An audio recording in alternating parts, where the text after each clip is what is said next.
Hello, everyone. My name's Dan Brookman. I'm the CEO of Airship and Toggle.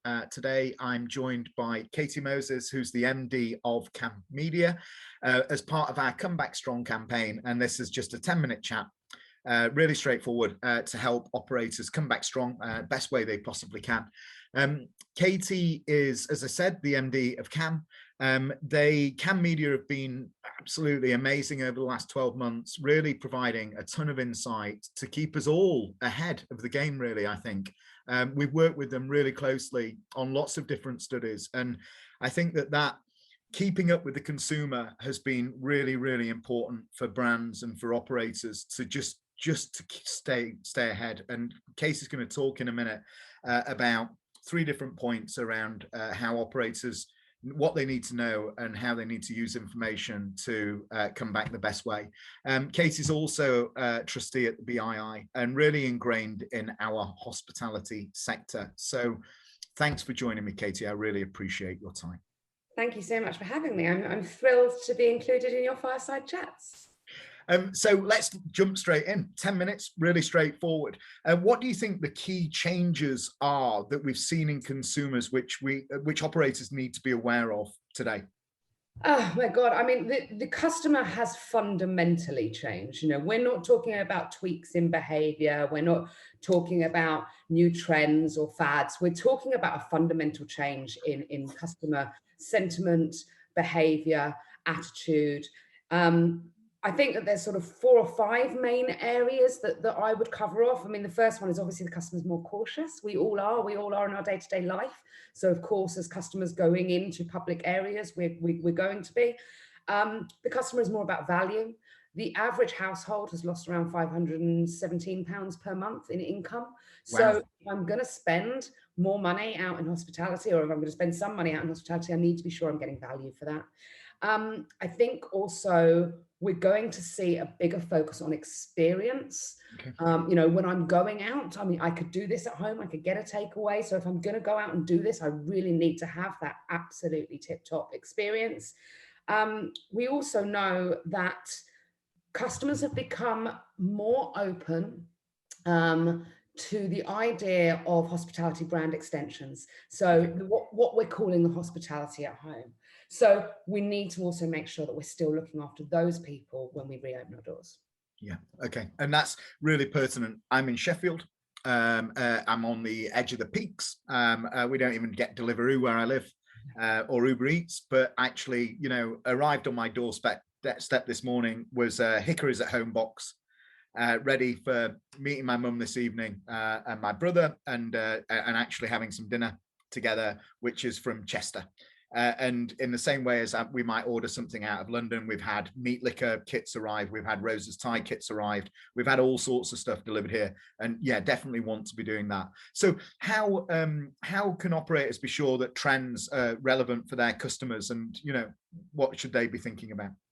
Well, from the idea of the sort of customer being more cautious, I mean, that's just about making sure that you've got a safe and hygienic environment for which for the customer to be in.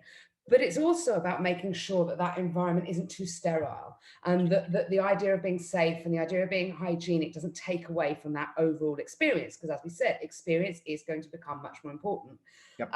On the experience side of things, just making sure that absolutely everything is a 10 out of 10. You know, my service, my food, my drinks, the serve of the drinks, the customer service, the staff. You know, we recently did some research where we found out that customers were saying that when they go back into pubs, bars and restaurants, that staff have become 45% more important to them. So, you know, it's going to be incredibly important that staff are absolutely up to speed with training, not just the actual mechanics and operational side of things, but that customer service side.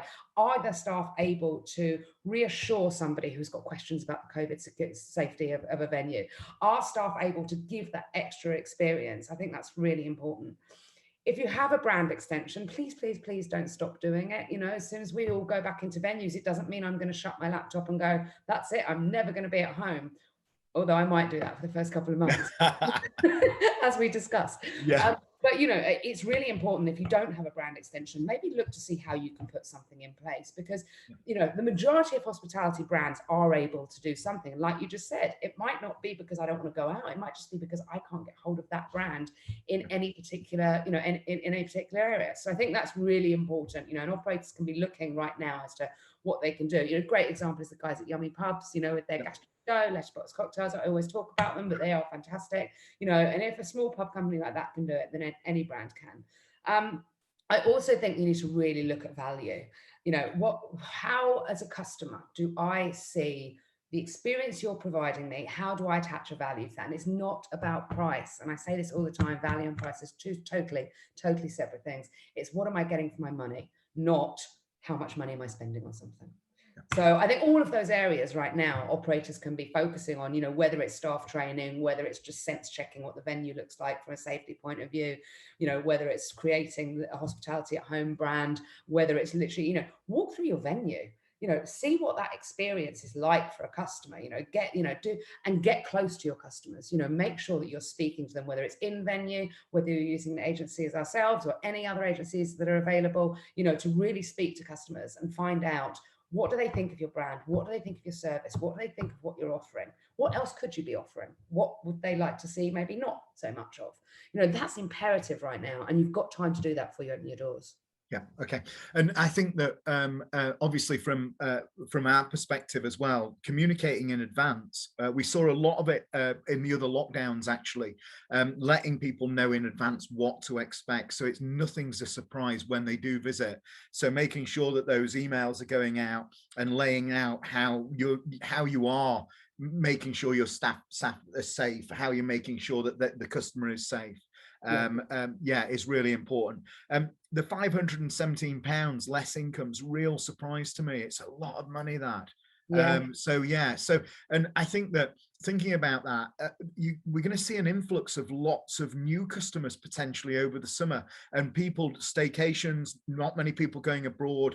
So there is going to be this influx of new customers, and making sure that they're booked in, capturing that data. Making sure that you can then go back to them and ask them questions about how they found your experience. Really, really solid advice. Any other thoughts? Any other last bits of nuggets of wisdom as you know that they operators that getting ready? I think looking at your customer is just imperative at the moment, because what we saw when the first lockdown finished is that the average age of people going out plummeted, went really, you know, and the sort of Gen Zs that we've struggled to engage much, say in the pub industry, for example, were flocking back to the pub.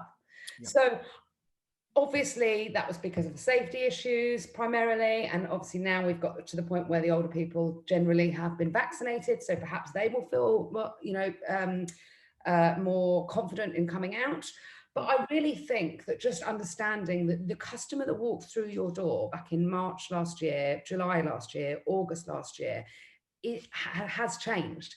And we really need to find out who the new customer is, what they really want from you. And I think, you know, so many brands I've spoken to, whether it's pub companies, whether it's QSR brands, have spent this time trying to understand what's going to happen next.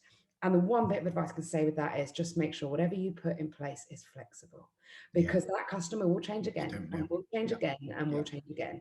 So, you know, having that plan is absolutely imperative, about safety, about value, about experience, about staff, but make sure it's one that you can change as and when. You know, we aren't in an age anymore where brands can be these big tankers that take ages to turn around. You know, we need to be quick. You've got to be agile.